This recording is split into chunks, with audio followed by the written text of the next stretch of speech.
So I wanted to be a fighter pilot. I don't know where that came from, but I thought they were cooler than the bombers.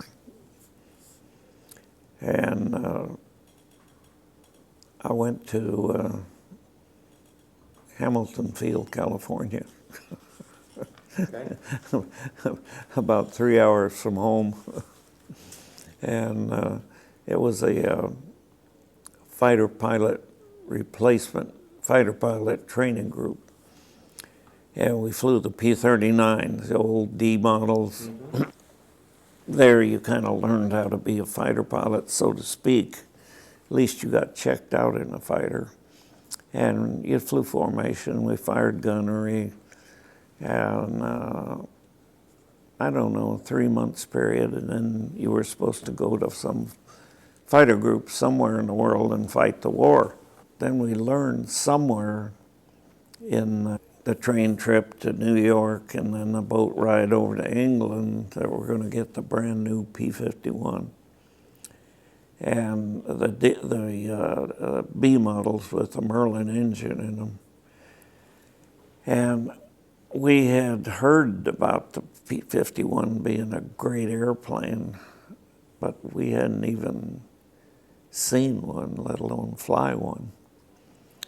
And we got to England, and they would, the P-51s were just starting to arrive over there. They had one fighter group. The 354th was fully manned, and we were the second unit to get the Mustang. About this time, the bombers were having a terrible time. You remember the Army Air Corps had this theory about strategic bombing. We could send the bombers, they would always get through, and they could crush the war-making capability of Germany, and the troops could just walk in. Well, they forgot to ask, tell the Luftwaffe about it. And the bombers could not go through by themselves. They took tremendous losses. At that time, the 8th Air Force said, hey, we have to have fighter escort. And we had P-47s and P-38s in the theater, but they couldn't go where the bombers wanted to go. They were too short-legged. And so they said, well, hey, we got this 354th group over there. Let's, and then this Mustang's supposed to have a lot of endurance and range, so let's try them. And they were so wildly successful, 8th Air Force demanded of getting the next P-51s. And we were the next group, and so they transferred us to the 8th Air Force. That means I'll be flying bomber escort all of my tour. When we, or me, first got into combat, we were scared. Even looking down at enemy territory was an emotional thing. And then when you first had an engagement and you survived, well, that gave you confidence. And then if you were very successful in shooting down an enemy airplane, then your confidence really went up. When we first got over there, the 8th Air Force was run by bomber pilots, and they told us how to fly, told us how to escort. And I said, we want you to fly with us. We want you close. Fly formation with us. And if the Germans come through, fire your guns, you know, on these head-on passes. Kind of really ridiculous stuff. And then he said, you can follow the enemy to 18,000 feet. Then you had to break it off, come back up, and fly close formation. And it was kind of a feel-good concept. 8th Air Force had a change of command. General Arnold wanted somebody more aggressive, more different thinking. And Jimmy Doolittle was that guy. The 8th Fighter Command will give fighter cover to targets and back from the targets.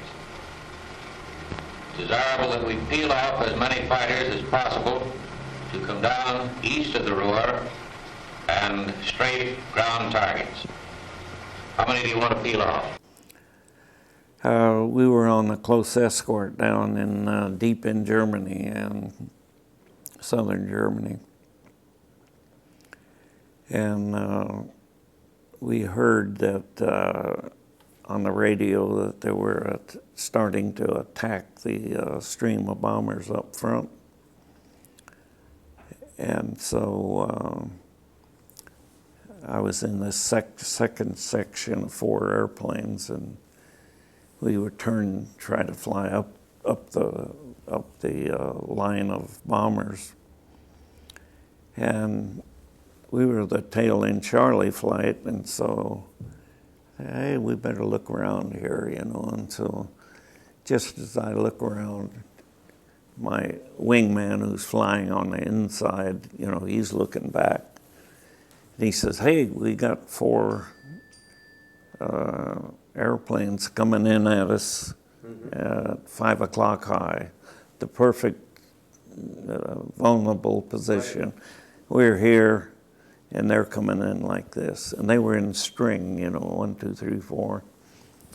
So I spotted them just about the time that my wingman called it out, and so I had the situation figured out, and I made a violent turn to the right to go head on with them. And that put my flight into string formation. And we just went through each other like that, and nobody could get a shot. And I look back to see what they're going to do, figuring maybe they just go on through the bombers. But they turned in a hard left circle. And so we're sitting there, and I think it's right at the altitude where the Mustang could perform with that 2-speed, 2-stage supercharger. And we had lots of power up there. And I looked at the 109 and saw that it had this big supercharger sticking out of the left side of the airplane. It was a G model. So their best high-altitude fighter and our best altitude fighter, 4 against 4. The best way you get a kill is to get right at 6 o'clock, you know, the tail end of an airplane, drive right behind him, no angle off, and get in range and fire a burst. Get hits all over him, get a little bit of left rudder and get that ball centered. Pow, I caught him right in the middle, all over the cockpit, the center, wing root, engine. And then the engine just started a windmill, and I pull up to him like this, just flying formation with him, and smoke in the cockpit, and he rolls over. This was about 27,000 feet, something like that.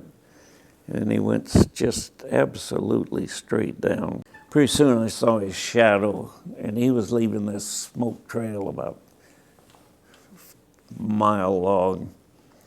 And he and his shadow met right here, blew. Tremendous explosion. And wow, that was so I called the flight around, and they were still in the vicinity. We joined up and went back and escorted the bombers home.